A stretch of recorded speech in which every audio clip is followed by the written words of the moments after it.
کیا مولا علی رضی اللہ تعالیٰ عنہ کا گھوڑا یا تلوار آسمان سے نازل ہوئے تھے؟ کیا شیعہ کا یہ موقف صحیح ہے؟ بالکل جھوٹا موقف ہے جی اگر کسی شیعہ کا ہے یہ موقف۔ ویسے تو ایسے بھی اسمان تو ہی نازل ہوئے ہیں، ٹھیک ہے، ہمارا رزق بھی اسمان سے قرآن سے آتا ہے کہ نازل ہوا ہے، وہ اللہ کے پاس سے، انا للہ و انا الیہ راجعون، سارے اسمان سے ہی آئے ہیں، اللہ کی طرف لوٹ کے جانا ہے۔ باقی اس کو کوئی معجزے کے طور پہ کہنا کہ مولا علی کی تلوار یا گھوڑا وہ آسمان سے آیا تھا، وہ تو ہمارے محبوب صلی اللہ علیہ وآلہ وسلم کی مبارک تلوار اور گھوڑا وہ بھی آسمان سے نہیں آیا تھا، اسی زمین سے ہی تھا۔ باقی نسبت تو آپ ضرور محبت کریں، ہم تو کہتے ہیں کہ نبی علیہ السلام کی جتنی چیزیں ہیں اگر صحیح تبرکات ہوں، وہ تو صحیح بخاری میں ہے کہ نبی علیہ السلام کا ایک مبارک کرتا تھا جو ام سلمہ نے حضور کی وفات کے بعد نکالا اور کہا یہ حضور کا کرتا ہے، جس پہ کڑھائی ہوئی تھی، یہاں پہ بھی ریشم کی، 4 انگلی تک، صحیح مسلم میں اجازت ہے آپ ریشم کی کڑھائی بھی کرا سکتے ہیں، 4 انگلی سے زیادہ چوڑی نہ ہو۔ اور ام سلمہ کہتی ہیں ہم اس کا دھون مریضوں کو شفا کے لیے کرتے ہیں۔ اس طرح صحیح مسلم میں آتا ہے کہ نبی علیہ السلام کی بیوی نے جو ہے وہ بال مبارک حضور کا نکالا، ایک جو ان کے پاس تھا محفوظ، اس کا دھون بھی مریضوں کو شفا کے لیے۔ حضور کے تبرکات کا وسیلہ میرا 43 نمبر لیکچر دیکھ لیں، وسیلہ اور توسل پہ۔ حضور کی نسبت کی جو چیزیں وہ تو ہم الحمدللہ مانتے ہیں، اس میں تو کوئی شک نہیں ہے۔ آپ صلی اللہ علیہ وسلم کی مبارک تلوار بھی تھی، مولا علی کی تلوار کا ذکر ہوا ہے تو مولا علی تو پھر بعد میں حضور کی تلوار ہی استعمال کرتے تھے۔ جنگ جمل صفین نہروان حضور کی تلوار سے لڑی ہے مولا علی نے۔ نبی علیہ السلام کے علمی وارث سیدنا علی تھے، میں حکومتی وارث کی نہیں بات کر رہا ہوں، حکومتی وارث صحابہ کے اجماع سے حضرت ابوبکر تھے، باقی علمی طور پہ سارے ہی تھے، لیکن حضرت علی تو میں نے بتایا کہ صحابہ اکرام بھی جن مسئلوں میں پھنستے تھے مولا علی سے پوچھتے تھے۔ مسلم شریف میں 639641 نمبر حدیث ہے کہ سیدہ عائشہ سے کوئی آگے پوچھتا ہے کہ جرابوں پہ، یعنی موزوں پہ اور جرابوں پہ مسح کی مدت کتنی ہے، تو انہوں نے کہا علی ابن ابی طالب کے پاس جاؤ، ان کا زیادہ وقت رسول اللہ کے ساتھ گزرتا تھا سفر و حضر میں، بیوی سے زیادہ تو کوئی قریب نہیں ہوتا، لیکن اما عائشہ کہہ رہی ہیں کہ علی مجھ سے زیادہ حضور کے قریب ہے، وہ تمہیں بتائیں گے۔ تو مولا علی نے کہا کہ نبی علیہ السلام نے مسافر کے لیے 3 دن اور 3 رات یعنی 72 گھنٹے اور مقیم کے لیے 24 گھنٹے 1 دن اور 1 رات مقرر فرمائے تھے کہ ایک دفعہ وضو کر کے جب موزے یا جرابے پہن لیجئے تو آپ مسح کر سکتے ہیں۔ تو یہ ان کا علمی مقام تھا۔ تو مولا علی تو بعد میں نبی علیہ السلام کی تلوار سے لڑتے رہے، اور میں نے کربلا والا جو ریسرچ پیپر لکھا ہے نا اس میں نبی علیہ السلام کی مبارک تلوار کا بھی ذکر موجود ہے۔ ہاں جی، میرا جو ریسرچ پیپر 5B ہے واقعہ کربلا کا حقیقی پس منظر، جو میں نے آپ کو بارہا دکھایا ہے، research paper number 5B ahlsunnatwalk.com پہ، اس میں بخاری مسلم دونوں میں حدیث ہے۔ بخاری میں انٹرنیشنل نمبر ہے 3110، مسلم میں 6309، کہ حسین ابن علی کے جو بیٹے ہیں امام سجاد زین العابدین علی ابن حسین المتوفى 95 ہجری، علی ابن حسین، حضرت حسین کے 3 بیٹوں کا نام علی ہے، علی اکبر، علی اصغر اور علی اوسط، یہ ہم کہتے ہیں، درمیان والا علی، بڑے والا علی، چھوٹے والا۔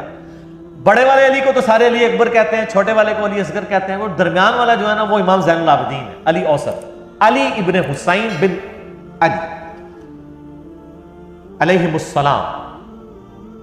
اور امام بخاری نے باقاعدہ جو ہے وہ ان کو علیہم السلام لکھا ہے، صحیح بخاری میں 7465 نمبر حدیث ہے، جس میں امام زین العابدین، امام حسین اور امام علی تینوں کو علیہم السلام لکھا ہے امام بخاری نے۔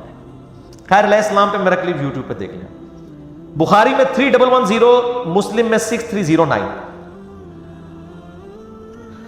امام زین العابدین کہتے ہیں کہ جب میں اپنے والد صحیح حسین ابن علی کی شہادت کے بعد یزید ابن معاویہ کے دربار سے واپس آیا، یہاں پہ ہے مقتل حسین سے جب واپس آئے، یہ کہتے ہیں واقعہ کربلا تو وہی کوئی نہیں ہے، بخاری مسلم میں موجود ہے حضرت حسین کے قتل کا بیان، اس میں مقتل حسین کا ذکر ہے۔ تو ان کا بیٹا کہتا ہے کہ میں حسین علیہ السلام کی شہادت کے بعد جب یزید ابن معاویہ کے دربار سے واپس آیا تو سیدنا مسور بن مخرمہ صحابی میرے پاس آئے اور انہوں نے کہا کہ آپ کے پاس رسول اللہ کی وہ تلوار ہے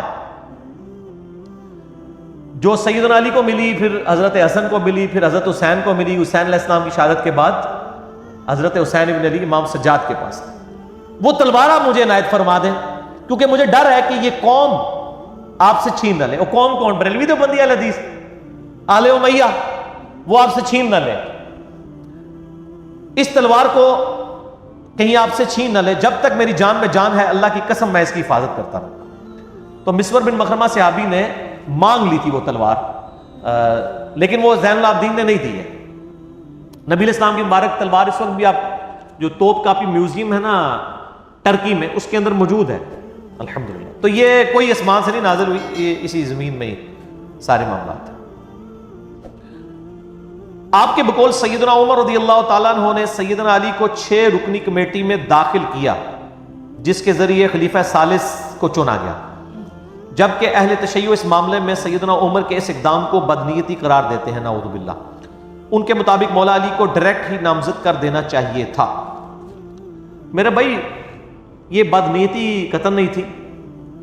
صحیح بخاری میں موجود ہے کہ یہ میں نے ریسرچ پیپر جو واقعہ کربلا والا ہے نا، واقعہ کربلا کا حقیقی پس منظر 72 صحیح الاسناد حدیث کی روشنی میں، جس میں 200 روایتیں اکثر بخاری اور مسلم سے ہیں، اس میں بھی میں نے یہ حدیث ڈالی ہوئی ہے۔ بخاری میں ہے 3700 اور ایک اس کا طریق بخاری میں ہے 7207، جس میں حضرت عثمان کس طرح منتخب ہوئے وہ ڈیٹیل موجود ہے۔ یہ ذرا دکھا دیں دوبارہ ان کو واقعہ کربلا والا سچ پیپر، یہ عربی میں بھی ہے، اردو میں بھی ہے، ہندی میں بھی ہے اور انگلش کے اندر بھی ہے، انشاءاللہ فارسی میں بھی آ جائے گا، فری ڈاؤن لوڈ کر سکتے ہیں۔ اور اگر ڈاک کے ذریعے منگوانا ہے عثمان بھائی کو کال کریں 032159000162، فری آ جائے گا آپ کے گھر۔ اس میں موجود ہے بخاری میں 3700 اور 7207 کہ 6 رکنی کمیٹی جو سیدنا عمر نے وفات کے دنوں میں بنائی، ایک طریق میں آتا ہے کہ انہوں نے نام لیا علی، عثمان، طلحہ، زبیر، عبد الرحمن بن عوف اور سعد ابن ابی وقاص، 6۔ ایک میں حضرت علی کا نام پہلے ہے، ایک میں حضرت عثمان کا نام پہلے ہے۔ 6 رکنی کمیٹی بنائی۔ اس سے پہلے جو آپ اس پوری ڈیٹیل حدیث کو پڑھیں تو عبداللہ بن عمر کہتے ہیں کہ لوگوں نے حضرت عثمان سے کہا اپنا خلیفہ نامزد کریں، حضرت عمر سے۔ تو حضرت عمر نے کہا اگر میں خلیفہ نامزد کرتا ہوں تو میں اس شخص کی سنت پہ عمل کرتا ہوں جو مجھ سے بہتر ہے، یعنی سیدنا ابو بکر، اور میں اگر خلیفہ نامزد نہیں کرتا تو میں اس شخص کی سنت پہ عمل کرتا ہوں جو ہم سب سے بہتر ہے، یعنی نبی صلی اللہ علیہ وآلہ وسلم۔ تو عبداللہ بن عمر کہتے ہیں جب یہ بات حضرت عمر نے کی نا تو میں سمجھ گیا کہ اب وہ اپنا خلیفہ کسی کو نامزد نہیں کریں گے، کیونکہ حضرت عمر کوشش کرتے تھے کہ وہ نبی کے طریقے کے اوپر چلے۔ ویسے حضرت ابوبکر نے بھی کوئی دھونس نہیں کی تھی، صحابہ سے مشورہ لیا تھا، لیکن وہ ذرا ڈیفرنٹ تھا، یعنی نامزد کیا اور ظاہر ہے کہ حضرت عمر کے لیول کا کوئی بندہ نہیں تھا، سب نے ایکسیپٹ کر لیا۔ لیکن حضرت عمر اس سے بھی ایک سٹیپ آگے گئے، انہوں نے نامزد بھی نہیں کیا کسی کو، اور کہا کہ 6 رکنی کمیٹی بنا رہا ہوں، اور اس میں الفاظ ہے کہ یہ وہ 6 بندے ہیں جن سے نبی علیہ السلام وفات تک راضی رہے، ٹھیک ہے؟ تو اس لیے ووٹنگ کی ضرورت نہیں تھی، جب نبی انڈورس کرتے پھر ووٹنگ کی ضرورت نہیں رہتی، اور وہ اشرا مبشرہ والے تھے 6 کا، علی، عثمان، طلحہ، زبیر، عبد الرحمن بن عوف اور سعد ابن ابی وقاص۔ اور بخاری کے الفاظ ہے کہ سعد ابن ابی وقاص کو جو میں نے پرشین امپائر کی گورنری سے معزول کیا تھا نا، اس معزولی کو اس کے خلاف دلیل نہ لینا کہ جی اس عثمان حضرت عمر نے لا دیتا سی اینو نہیں سی خلیفہ چننا، ٹھیک ہے؟ وہ تو حضرت عمر 4 سال زیادہ کسی کو رہنے نہیں دیتے تھے گورنر، تاکہ وہ پارٹی نہ بنا لے اپنی۔ وہ تو حضرت معاویہ رضی اللہ تعالیٰ کی لاٹری نکل آئی کہ وہ 4 سال پورے ہی نہیں ہوئے، حضرت عمر شہید ہو گئے، ورنہ وہ بھی وہاں سے گورنری سے ہٹ جاتے۔ تو حضرت عمر ہر 4 سال کے بعد گورنر چینج کر دیتے تھے تاکہ وہ پارٹی بازی نہ کر لیں خلیفہ کے خلاف۔ تو اس پہ ویسے میرا کلپ ہے، لوگوں نے حضرت عمر پہ تان کیا تھا نا کہ معاویہ کو انہوں نے بنایا رضی اللہ تعالیٰ عنہ، تو میں نے کہا کہ وہ کچھ اور ہی معاملہ تھا، آپ جا کے لکھیں کہ حضرت معاویہ کو حضرت عمر نے گورنر بنایا تھا رضی اللہ تعالیٰ عنہ، رضی اللہ عنہ مجمعین۔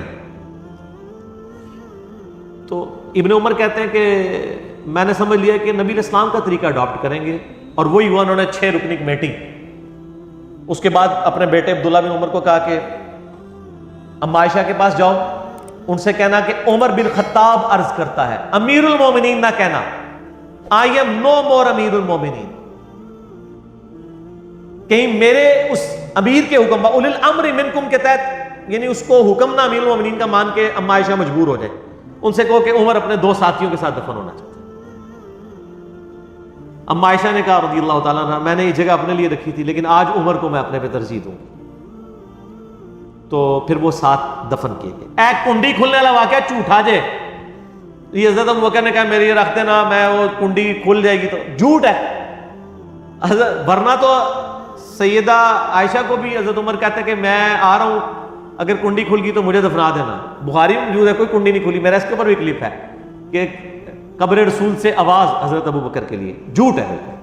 بخاری میں بالکل اس کے اپوزٹ چیزیں موجود ہیں. یہ ساری تاریخی روایتیں جمع کر کے تو امت کا بیڑا غرق کیا ان لوگوں نے، ظالم.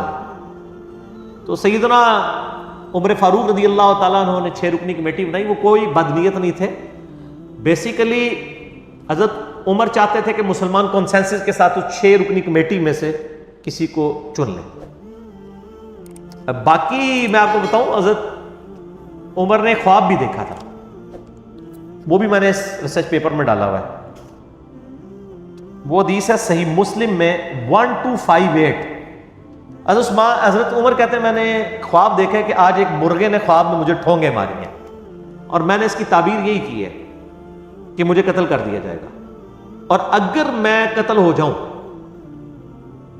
تو ان 6 بندوں کے علاوہ کسی کو خلافت کے معاملے میں شامل نہ کر، جن سے نبی علیہ السلام وفات تک راضی رہے.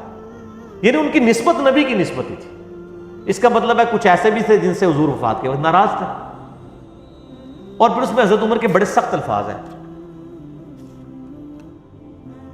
اس میں انہوں نے کہا کہ اور مجھے خوب معلوم ہے کہ بعض لوگ اس امر خلافت میں تان کریں گے، اور یہ وہی لوگ ہیں جن کو میں نے اسلام کی خاطر ان کے اسلام قبول کرنے سے پہلے اپنے ہاتھوں سے انہیں مارا تھا. ان کا یہ جو نیو مسلم ہے نا، اور ظاہر وہ آل امیہ ہی تھی زیادہ تر، تو یہ نیو مسلم دیکھنا کہ یہ تان کریں گے جب ان 6 بندوں میں سے کسی کو خلیفہ چنو گے. اور دیکھ لیں حضرت علی کے خلاف پھر کھڑے ہوئے نا وہ. حضرت عمر نے کہا کہ، اور اس کے آگے پھر بڑے سخت الفاظ ہیں، میں یعنی وہ حضرت عمر کے ریفرنس سے بیان کرتا ہوں.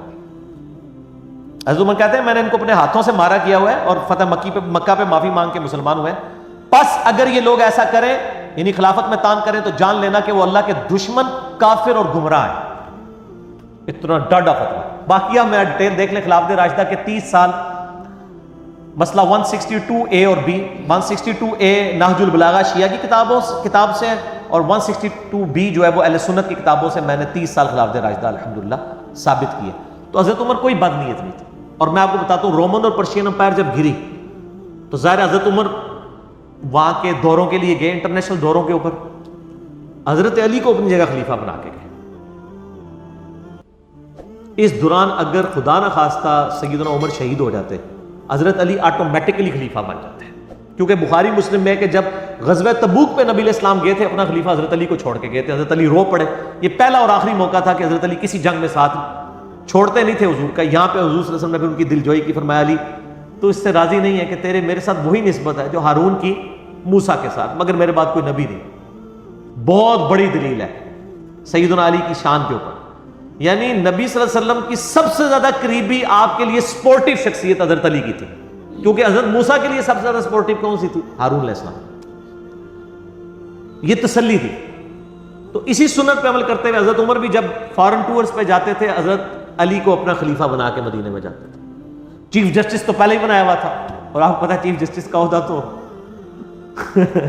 مسکراہٹ ہی کافی ہے. آج بھی چیف جسٹس آپ سنبھالے جا رہے ہیں، اس زمانے میں چیف جسٹس کا عہدہ کس لیول کا ہوگا؟ وہ حضرت علی تھے. رومن امپائر گری، ابو دردہ کو چیف جسٹس لگایا وہاں پہ، اصحاب صفا غریب صحابی. پرشین امپائر گری، عبداللہ ابن مسعود غریب صحابی، اس کو چیف جسٹس لگایا. سب سے بڑی پوسٹ چیف جسٹس کی ہوتی تھی خلفائے راشدین کے زمانے میں، اور وہ سارے وہ اصحاب تھے جو تقوی، پرہیزگاری اور علم میں ٹاپ آف لسٹ ہوتے تھے. ابو دردہ غریب آدمی، اصحاب صفا. ابن مسعود غریب آدمی، اصحاب صفا. اور حضرت علی تو ویسے ہی درویش آدمی. ٹھیک ہے. تو یہ 3 چیف جسٹس تھے حضرت عمر کے زمانے میں. سیدنا علی مدینے میں، حجاز میں، رومن امپائر کے اوپر ابو دردہ، پرشین امپائر کے اوپر سیدنا ابن مسعود رضی اللہ عنہم اجمعین وعلیہم السلام اجمعین. اللہ تعالیٰ قیامت الدین ہمیں ان کا ساتھ نصیب فرمائے، آمین. تو حضرت عمر کوئی بد نیت نہیں تھے، ورنہ یہ کام نہ کرتے. حضرت عمر کے اس عمل کو بدنیتی نہ سمجھے، بلکہ ان کی احتیاط اور نبی علیہ السلام کے ساتھ عقیدت تھی. اور یہ بھی میں آپ کو بتاؤں تاریخی روایتوں میں آتا ہے کہ حضرت عمر کی خواہش تھی کہ حضرت علی کو بنا دیں. میں نے خود وہ روایتیں پڑھی ہیں کہ حضرت عمر کہتے تھے میرا دل کرتا ہے میں اس گنجے کو نا اپنے بعد خلیفہ بنا دوں، یہ تم لوگوں کو بالکل سیدھا کر کے چلائے گا. حضرت علی اور حضرت عمر گنجے ہو چکے تھے، خود پہن کے نا بال جھڑ چکے تھے، تو حضرت عمر کو بھی پتا. اور یہ یعنی مسلمانوں کے اوپر جب غیر مسلم بھی تاریخ لکھتے ہیں نا مسلمانوں کی، وہ کہتے ہیں کہ حضرت عمر کے بعد اگر حضرت علی کو خلیفہ چن لیا جاتا تو اسلام کو ایک عمر اور مل جاتا. بہرحال ایک معاملہ الگ ہے. ہم تو چاروں کو خلفائے راشدین مانتے ہیں، حسن ابن علی کو 5ویں خلیفہ راشد مانتے ہیں الحمدللہ. ٹھیک ہو گیا جی؟ تو ہم نہ رافضی ہیں نہ ہم ناسبی ہیں، بلکہ نہ میں بابی، میں ہوں مسلم علمی کتابی.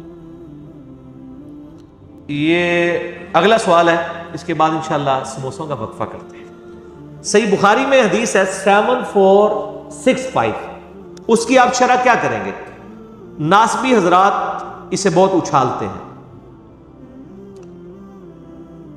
کہ سیدنا علی رضی اللہ تعالیٰ کو نبی علیہ السلام نے جگانے کے لیے آئے تو انہوں نے جاگنے سے انکار کر دیا. ہاں جی سانو پتہ ہے جناب. یہ جب ہم ان کو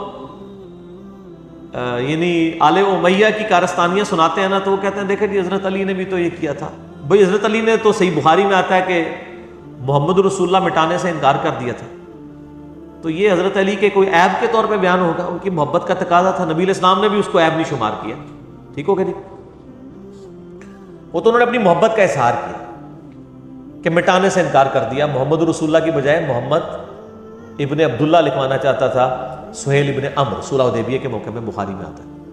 اب یہ جو ناسبی اچھالتے ہیں نا صحیح بخاری کی حدیث 7465، اس میں یہ تھا، اس کے اوپر ذرا باب تو دیکھ لیں امام بخاری نے کیا باب باندھا ہے.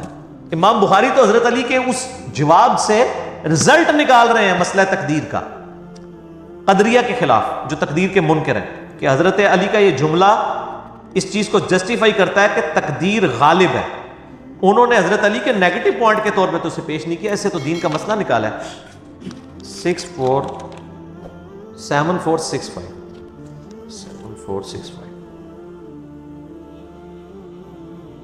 ہاں جی. فی المشیہ والارادہ، یعنی یہ چیپٹر ہے مشیت اور ارادے کے بارے میں. ایک انسان کا ارادہ ہوتا ہے، ایک اللہ کی مشیت ہوتی ہے. ہم کہتے ہیں نا کہ دونوں چیزیں جب جمع ہو نا پھر ہی کوئی کام ہو سکتا ہے، کہ آپ بھی نیت کریں پھر اللہ تعالیٰ کی تقدیر بھی غالب ہو. اس باب کے تحت لے کے ہیں کہ 7465، اور یہ دیکھیں حضرت علی خود اس حدیث کو روایت کر رہے ہیں. اور اس حدیث میں امام بخاری نے حسین ابن علی اور علی ابن حسین یعنی امام زین العابدین کے نام کے ساتھ علیہ السلام بھی لکھا ہے. اور اس سے بڑی بات دارالاسلام والوں نے ڈنڈی بھی نہیں ماری، باقی جگہ ڈنڈی کی ماری ہے انہوں نے، رضی اللہ عنہ کر دیا ہے علیہ السلام کو. ٹھیک ہے 3748 حضرت حسین کے ساتھ علیہ السلام کو رضی اللہ عنہ کر، یہاں ان سے ڈنڈی نہیں ماری گی. اونکاری نہ نہیں ہو کدھر یار، میں پوائنٹ آؤٹ کرتا جائے پاویں بول کے. اور داؤد راز والے PDF میں بھی یہاں علیہ السلام لکھا ہوا. حضرت علی خود روایت کر رہے ہیں کہ ایک دن نبی علیہ السلام میرے اور فاطمہ کے پاس آئے، تہجد کا وقت تھا، اور ندا دی کہ تم لوگ اٹھ کے نفلی نماز کیوں نہیں پڑھتے. بھئی نفلی نماز پڑھنے کے اوپر کسی کے اوپر کوئی قدغن لگائی جا سکتی ہے؟ اللہ کے نبی بھی شریعت ساز تو نہیں ہے نا. ٹھیک ہے نا؟ جیسا کہ بخاری میں آتا ہے ایک عورت تھی، وہ اس کا خاوند آزاد ہو گیا اور وہ ابھی تک غلام تھی. اب جب عورت آزاد ہو گئی اور خاوند غلام تھا، صحیح بخاری میں آتا ہے، اس کا رول یہ ہے کہ اگر خاوند جب تک آزاد نہ ہو نا تو عورت کی مرضی ہے کہ وہ نکاح تنسیخ کروا سکتی. ٹھیک ہو گیا؟ اب کیا ہوا، وہ خاوند سے اس نے کہا میں نے تو لہدگی لینی ہے. وہ خاوند پورا دن روتا رہتا تھا، داڑھی آنسوؤں سے تار ہو جاتی تھی. بخاری کے الفاظ ہیں. انہوں نے اس خاوند نے آ کے نبی علیہ السلام کو شکایت کی. آپ نے اس عورت کو بلا کے کہا کہ اپنے خاوند کے ساتھ رہ. تو کہ یا رسول اللہ میں آزاد ہوں، یہ غلام ہے، میں نہیں اس کے ساتھ رہنا چاہتا. تو آپ نے فرمایا کہ تو رہ لے تو بہتر ہے. ان کا یا رسول اللہ آپ مجھے حکم دے رہے ہیں یا مشورہ؟ کہا نہیں میں مشورہ ہی دے رہا ہوں، حکم تو میں نہیں دے سکتا، اللہ کی شریعت تو نہیں بدل سکتے نا.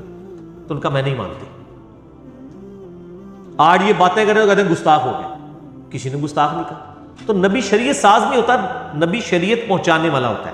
یا کسی معاملے میں کوئی حکم فرمائے اللہ انڈورس کرتا ہے. جیسے فرمایا کہ مجھے امت کا خیال نہ ہوتا میں مسواک کا حکم دے دیتا. اگر آپ حکم دے دیتے اللہ انڈورس کر دیتا، شریعت بن جانی تھی. یہاں پہ بھی دیکھیں حضرت علی خود روایت کر رہے ہیں، چھپا نہیں رہے. کہتے ہیں میرے پاس آئے اور کہا تم اٹھ کے تہجد کی نماز کیوں نہیں پڑھتے؟ تو حضرت علی نے پھر جواب میں کہا کہ یا رسول اللہ انما انفسنا بید اللہ، بے شک ہماری جانیں جو ہیں وہ تو اللہ کے قبضے میں ہے، اگر اللہ تعالیٰ چاہے گا تو ہمیں اٹھا دے گا. ٹھیک ہے، تو نبی علیہ السلام فانصرف رسول اللہ صلی اللہ علیہ وآلہ وسلم، آپ صلی اللہ علیہ وسلم وہاں سے چلے گئے، اور حضرت علی کہتے ہیں ہم سے حضور نے کچھ نہیں اس کے جواب میں کہا. ٹھیک ہے، جاتے ہوئے آپ نے خود کلامی کرتے ہوئے اپنے آپ سے بات کی، اور آپ صلی اللہ علیہ وسلم نے کہا وقال الانسان اکثر شیء جدلا، اور اپنی یعنی ران کے اوپر یوں ہاتھ مارا یوں پٹ پہ، اور کہا انسان بڑا جھگڑالو ہے. یعنی انسان جو ہے وہ ایسی بات کرتا ہے، یعنی انسان کی نیچر کے اندر ہے کہ وہ اپنے لیے کوئی ایک اسکیپ روٹ تلاش کرتا ہے. تو اس میں تو کوئی ایسا مسئلہ نہیں ہے، اس میں حضرت علی کی کوئی تنقیص نہیں ہے. کوئی فجر کی نماز کے لیے تو اٹھانے نہیں آئے تھے، تہجد کے لیے آئے تھے، تو انہوں نے اپنا شرعی حق استعمال کیا، نبی علیہ السلام نے اس پہ کمنٹس کر دیے کہ انسان جو ہے نا وہ اپنا شرعی حق کس طریقے سے استعمال کرتا ہے، جھگڑا کر لیتا ہے. اگر یہ کوئی خلاف شرع بات ہوتی تو نبی پہ واجب ہوتا ہے وہ اسی ٹائم ٹوک دیا کرتے تھے. حضرت علی کے الفاظ ہیں مجھے نبی نے کچھ نہیں کہا، انہوں نے آپس میں بات کی کہ یہ یعنی حضرت علی نے جو جواب دیا انہوں نے اپنے لیے ایک ایکسکیوز بیان کر دیا، جو لیم ایکسکیوز نہیں تھا، بالکل صحیح ایکسکیوز تھا، اور اس سے امام بخاری نے قدریہ والا جواب تلاش کیا. اس میں حضرت علی کی کوئی تنقیص نہیں آئی ہے کہ حضرت علی رضی اللہ عنہ نے نبی علیہ السلام کی نافرمانی کی، نعوذ باللہ. یہ تو کوئی ایسا مسئلہ نہیں، تو نفلی عبادت تھی، اس کے اوپر تو نبی علیہ السلام خود قدغن نہیں لگا سکتے تھے.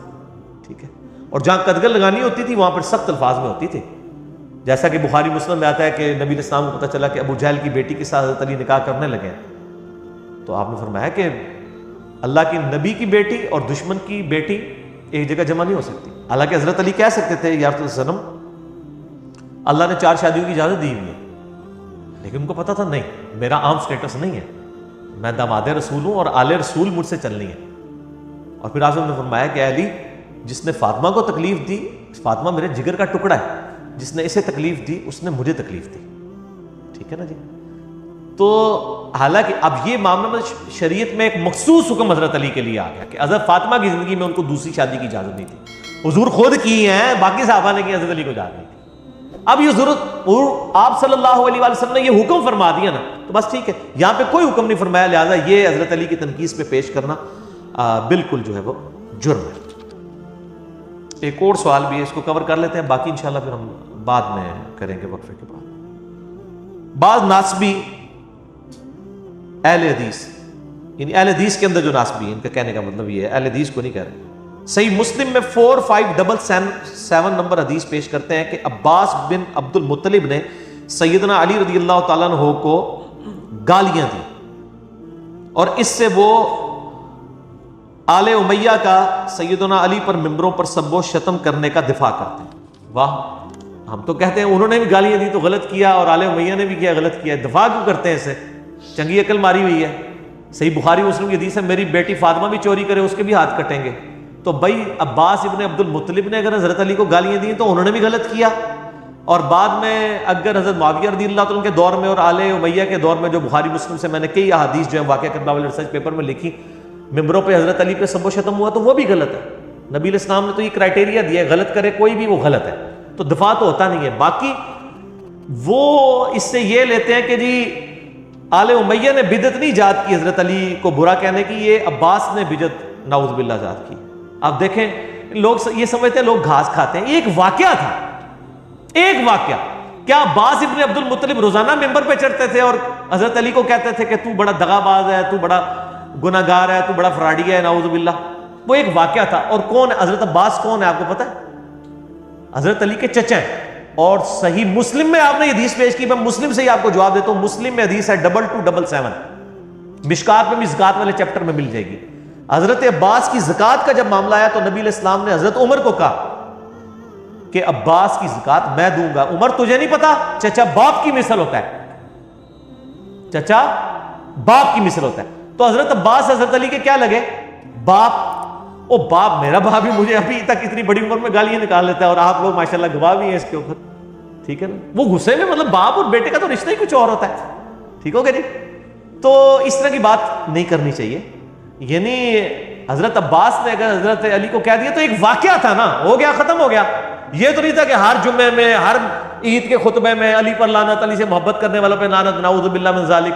صحیح مسلم میں آپ حدیثیں کھول کے دیکھ لیں، یہ ممبروں پہ کہلوایا جاتا تھا. صحیح مسلم میں 6229 نمبر حدیث ہے میں نے وہ ایک لیکچر ریکارڈ کرایا ہے، رپلائی ٹو الیاس قادری اور حضرت معاویہ رضی اللہ تعالیٰ، اس میں آپ دیکھ لیں، میرا واقعہ کربلا والا ریسرچ پیپر پڑھ لیں، اس سے دفاع نہیں ہوگا۔ اور پھر اس میں ایک سٹیپ آگے جائیں، صحیح بخاری میں 1393 نمبر حدیث ہے، اما عائشہ کہتی ہیں رضی اللہ تعالیٰ عنہ، نبی علیہ السلام نے فرمایا مردوں کو گالی مت دو، وہ اپنے انجام کو پہنچ چکے ہیں، اگر اچھے اعمال کیے تھے تو اچھے انجام کو، برے اعمال کیے تو برے انجام کو۔ جو مر جائے نا اس کو آپ گالی نہیں دے سکتے، البتہ کسی مرے ہوئے بندے کی غلطی ہائی لائٹ ہو سکتی ہے اس حوالے سے جس سے امت کو نقصان ہو، اس پہ لعنت نہ کریں، اس پہ گالی گلوچ نہ کریں۔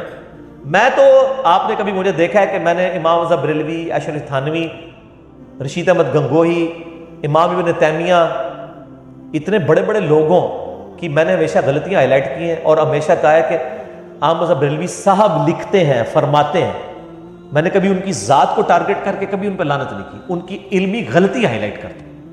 وہ تو قرآن میں حضرت یوسف علیہ السلام کے بھائیوں کی بھی غلطی ہائی لائٹ ہوئی ہے، سب سے بڑھ کے حضرت آدم کی ہوئی ہے، اور قرآن میں سورۃ الاعراف میں ہے کہ اے اولاد آدم، ہم حضرت آدم کی غلطی تمہیں اس لیے بیان کر رہے ہیں تاکہ تمہارے ماں باپ کو جس طرح ورگلایا تھا شیطان نے، تمہیں نہ ورگلا دے۔ تو اس طریقے سے اسلامی نظام حکومت میں خلافت کے قیام کے دوران ٹوٹی کمن کہاں سے خلافت راشدہ ختم ہوئی، کس طرح ملوکیت میں بدلی، یہ ٹاپک مولانا مودودی نے بھی خلافت و ملوکیت میں لکھا، یہی ریسرچ پیپر میں ہم نے 200 حدیث بخاری مسلم سے اکثر حدیث ہیں اسے جسٹیفائی کیا۔ یہ دو الگ معاملات کو آپ مطلب کمپیئر نہ کیا، اس طرح کی جو کرتے ہیں، میں نے اکثر 55B میں بھی اس کا جواب دیا تھا کہ عباس ابن عبد المطلب کا ایک واقعہ ہوا، ختم ہو گیا۔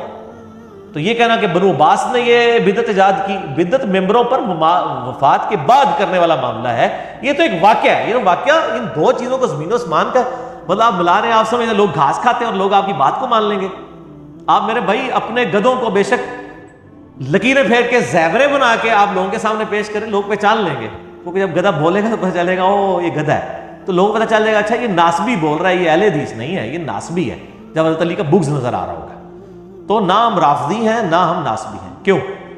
کیونکہ نہ میں وابی نہ میں بابی، میں ہوں مسلم علمی کتابی، نہ ہم سو کارڈ جو علمی بات کرے اسے بابی کہہ دیتے ہیں، اور اس کے اگینسٹ میں نے ٹرم ڈیوائز کی بابی، بابوں کا ماننے والا، ہم بابوں کے ماننے والے نہیں، ہم علمی کتابی مسلمان ہیں، عام مسلمان ہیں، ان کو بھی ہم مسلمان ہی سمجھتے ہیں اور علمی طریقے سے ان کی غلطیاں ان پر ہائی لائٹ کرتے ہیں۔ میرے خیال ہے کافی سوالات ہو گئے ہیں، اب اس سے زیادہ میں نے کیا تو میں تھک جاؤں گا، اور عثمان بھائی سموسے بھی لے آئے ہیں، سموسے کھائیں، چائے پئیں اور کرو کری چلو، ٹھیک ہے جی۔ اللہ تعالیٰ سے دعا ہے جو حق بات میں نے کہی اللہ تعالیٰ ہمارے دلوں میں راسخ فرمائے، اگر جذبات میں میرے منہ سے کوئی غلط بات نکل گئی تو اللہ تعالیٰ ہمارے دلوں سے ہی معاف کر دے، ہمیں کتاب و سنت کی تعلیمات پر عمل کر کے دوسرے بھائیوں تک پہنچانے کی توفیق عطا فرمائے۔ سبحانک اللہم و بحمدک، اشہد ان لا الہ الا انت، استغفرک و اتوب الیک، وما علینا الا البلاغ المبین۔ جزاکم اللہ خیرا۔